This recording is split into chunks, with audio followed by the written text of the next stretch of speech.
Welcome to another episode, Prescription for Life. My name is Linda Gallick. I'm the Health and Wellbeing Consultant at Amplify Health by Bellin. And I have two very special guests today for my podcast.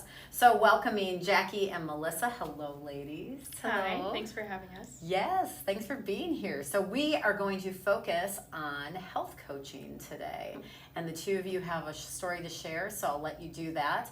But I just want to start out by getting to know both of you a little bit better and for our audience to know you a little bit better. So Jackie, why don't we start with you? Sure. My name is Jackie Rickert. I've been with Amplify Health by Bellin for just over 11 years now. And the last 4 of those years in this role as a health coach. So I work for the Employer Clinics department. My background is as a registered nurse, and that team of the 3 of us are health coaches for the Amplify Health system.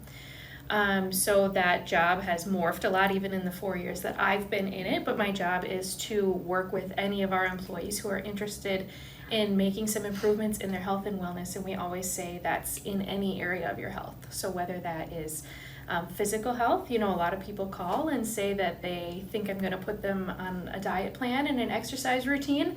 I don't exactly do that, but those are 2 areas we might focus on. And we can also talk about mental health, social connections, improving your sleep health and stress management. And then what we say, avoiding risky substances. So things like tobacco or caffeine or alcohol. Any area where people are looking to make changes in their health, I just set up sessions with them one-on-one. And over however many sessions we choose to meet, as long as they need my help, I'm there to help them, guide them in the direction they want to go. Okay. So through that work, that is how I met Melissa. Yes. So I met Jackie, it's almost 4 years ago now. I've been an employee of Bellin College, which is an offshoot of Amplify by Bellin Health. I teach nursing there. I've been a nurse for almost 33 years, so for a long time. And I originally started to do the health coaching because it gave me a lower insurance premium. So I'm like, I know this stuff. I'll just do something easy to do this. Over the past couple of years, though, it morphed from you get a lower premium to I'm really getting a benefit from this health coaching. With Jackie, we formed a therapeutic relationship. We formed a bond. So in my very busy life as a full-time instructor of nursing and also a full-time student, because I love lifelong learning, so I decided I want to be a psychiatric mental health nurse practitioner and get my doctor of nursing practice to be at the top of my field. So I'm also in school full-time for that. So health coaching has really helped me stay centered and focused and helped me live my best life being healthy and happy. So what has health coaching been like for you? Like what have you learned? What has it been like? Where have you seen improvements? Okay, so originally, Jackie and I do this via phone. So there's not a commitment that you have to go somewhere to get your health coaching. We set up appointments, just like you set up any health appointments, and chat for a half an hour every so often, and that kind of depends on my schedule and what I need to work on. So we were doing it, I think, every couple weeks in the beginning, but that is now monthly that we touch base with things. The first visits were Jackie getting to know me, as a person. Who is Melissa? What does she need to work on? Through leading questions and things. So she's never told me I had to do something. It's always been, what do you think you need to work on? What would help you be healthier and happier? What are your goals? She's helped me realize what those are and then implement steps that I choose to help me be happier and healthier. So in my journey, I am a diabetic. So that was a huge goal. My hemoglobin A1C was not anywhere near goal. You know, it was over 8%. So our viewers who know diabetes know that's not cool. For people with diabetes, you want to be under 7%. And it's been a struggle for me, and it's taken a couple years, but I am below goal now with my hemoglobin A1C based on steps that I took being guided by Jackie to see what would work in my life to help me be healthier, to help me make better choices eating, to help with exercise, and to keep that self-care in there, that self-care aspect, to really be able to be a better person, and have enough energy to do my job full time, to put my whole self into my studies, and to still be a wife and a mom and a grandma. So it's really important to balance. And what I appreciated about working with you in setting all those goals is you came into it with the mindset of knowing that these changes might not necessarily happen very quickly. You were prepared to take this slow, but what felt to you like the right approach to seeing changes, because you had told me that, how long ago was it that you were diagnosed as a diabetic? Oh, it's been 15 years now, and I've never been at goal. So just this year, after nearly 4 years of working together, was the first time you've seen that A1C below 7 in really 15 years. And so you were perfectly okay with taking the slow and steady approach to seeing changes, especially because some of it included changes with medications, and you never wanted to rush a change in a medication or a dose because you really wanted time to let your body acclimate and find out how you felt. So not everyone does that in coaching. Some people are really looking for faster changes, more progress in a shorter amount of time. And I try to challenge people with certain questions in coaching, like, if you want to lose 30 pounds in a year, but it takes you 2 years, are you going to be disappointed? And some people honestly say yes. And then we continue the discussion from there. That's not a right or wrong answer. But it's a challenge to think about, if it takes you a little bit longer, but you're still making progress, can you live with that? I think one of the beauties that I see behind health coaching is just this walking alongside of someone. And it's such a great thing because everybody's a little bit different and everybody has different needs. And health coaching really becomes that personalized person to be with you, and you navigate those things together. And as you mentioned earlier, it doesn't have to always be a physical health type of thing. I mean, definitely people can work on their stress management and some of those types of things as well. Jackie, what do you think makes the difference between coaching people that you've seen that have been successful versus those that maybe haven't been as successful? Like what makes the difference, do you think? Each person who reaches out for health coaching seems to come into it with already a certain set of expectations for what they're going to get out of it, for the type of work that I'm going to do.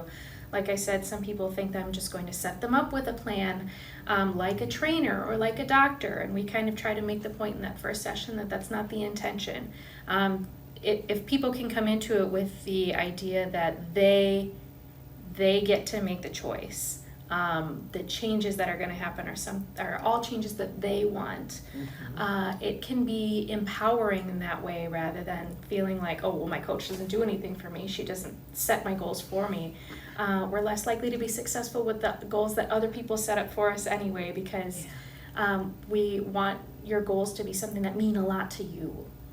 Now, I don't care what you weigh. You might weigh 120 pounds and still think you need to lose weight. And that's not for me to say yes or no. So it's all about the expectations that the person comes into it with when they want coaching. Are they intrinsically motivated? Yes, I provide a certain degree of accountability. but that's really just in the fact that I'm the one who picks up the phone and calls you at the time that we schedule.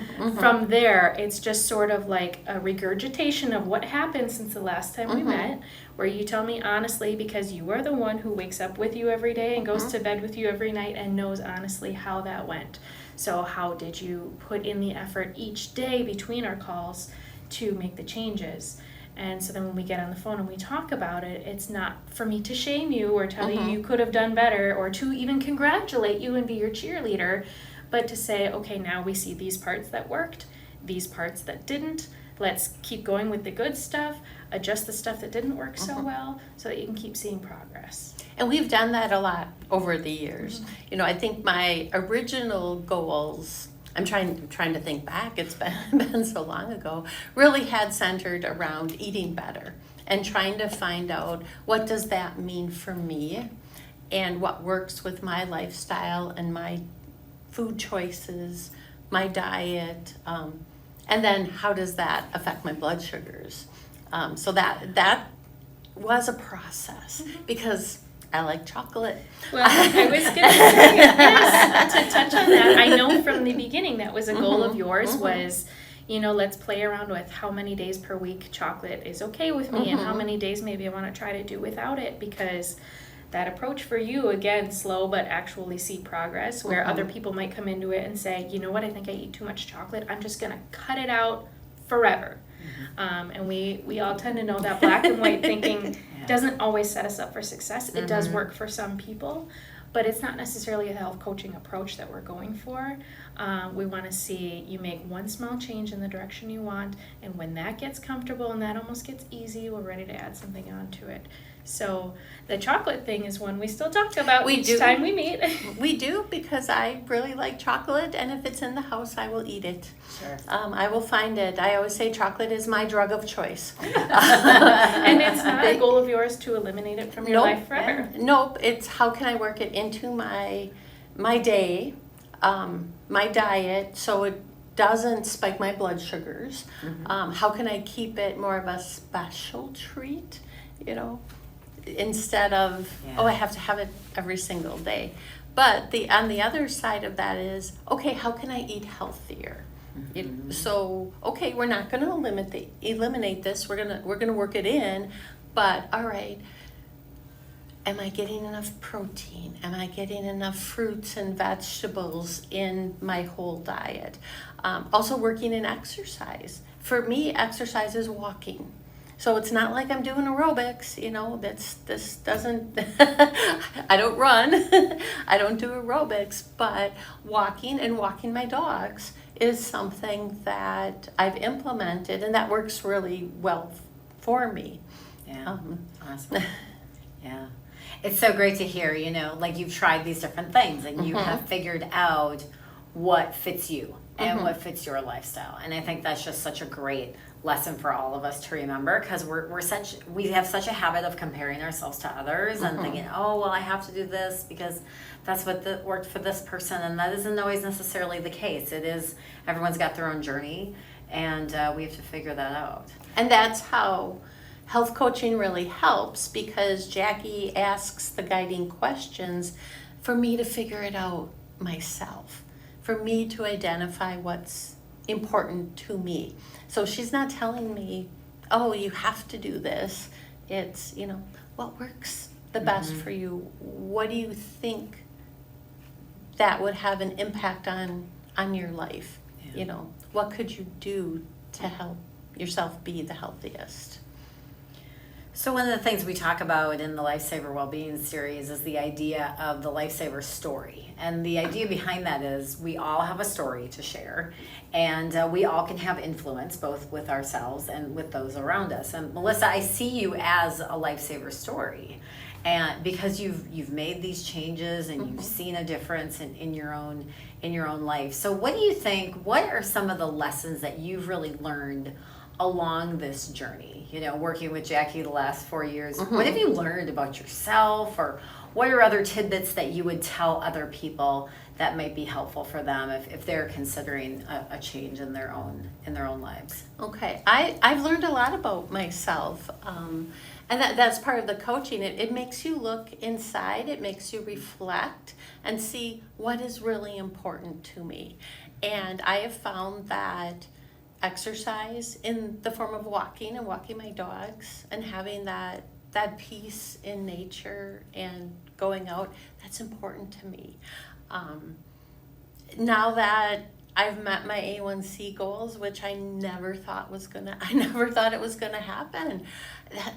That to me, I feel so much healthier. I know, and sorry, it really is. It's such a positive on my life that I know my risk factors are a lot less because I was able to make those changes and get myself healthier, so that I can spend more time being the nurse, the teacher, the student, the mom, the grandma. You know, I've got 2 grandkids and granddogs and cats.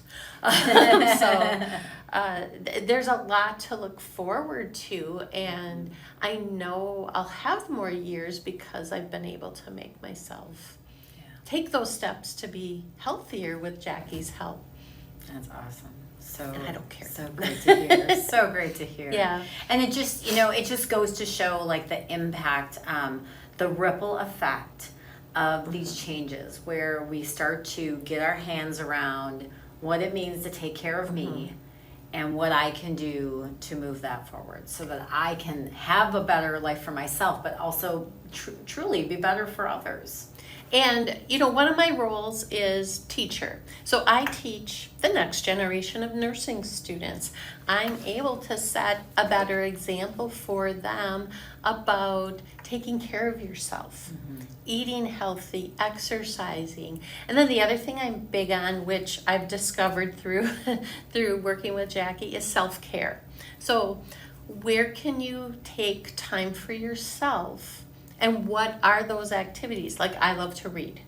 So how can I incorporate that into my daily life to make sure I'm the best person I can be, to really have that downtime? So that's something I share with my colleagues and my students, to make sure, yes, you don't think you have time. And that's the thing. All of us are so busy, we don't think we have time to take care of ourselves, which rolls over into anxiety and stress.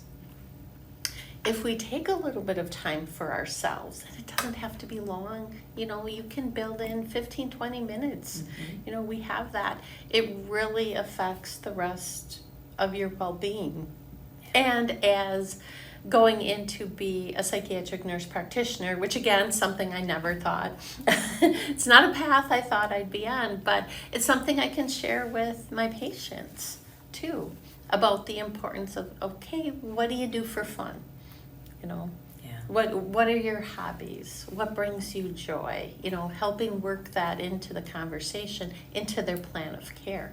So what I've been learning from Jackie, I'm able to, it spills over into my personal and professional life in a positive way. And we talked about how, a lot of the people that I work with, like yourself, are nurses or they're somewhere in the healthcare field, and that it's not a knowledge deficit. That might be another area where people reach out and don't stick with it as long, is because they'll tell me even from the beginning, well, they know what to do, and they're expecting some sort of magical fix where I'll suddenly make them more likely to do it and follow through. So it's not that you don't know what to do, but again, through our conversations, it's troubleshooting. How were you more successful this time compared to last time? So how can you continue to do that? And work through some of life's changes, because things kind of can happen in waves too. You might be more successful for a chunk of time, and then things pull back a little bit as life gets busier. Often people will say that in a coaching call. They'll say, well, I didn't make very good progress on my goals because life got in the way.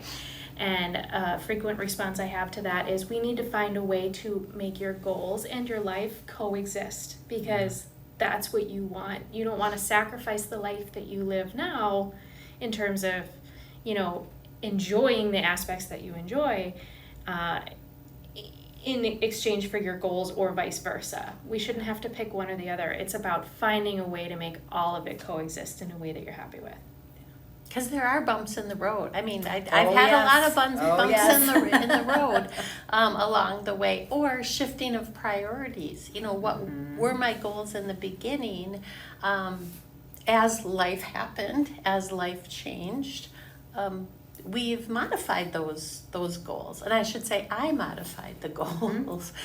Jackie never makes me do anything. You know, I have found within myself what I need to do, you know, and we have a good relationship. I can anticipate, you know, what Jackie's going to say, but I also feel I can be honest with her because she's not going to judge.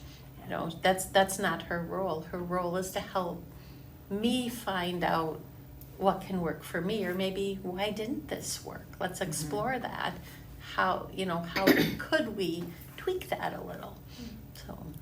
And that's huge, that level of trust that you have in me, because you know I'm not there to judge you, makes it much easier for me to do my job well. So that's a huge piece of it too. If you know, for some reason I start meeting with someone who doesn't seem to want to, you know, break down that barrier and allow themselves to trust me, I can't be the perfect person for everybody to coach them. So it really is a necessary piece of it. Yeah.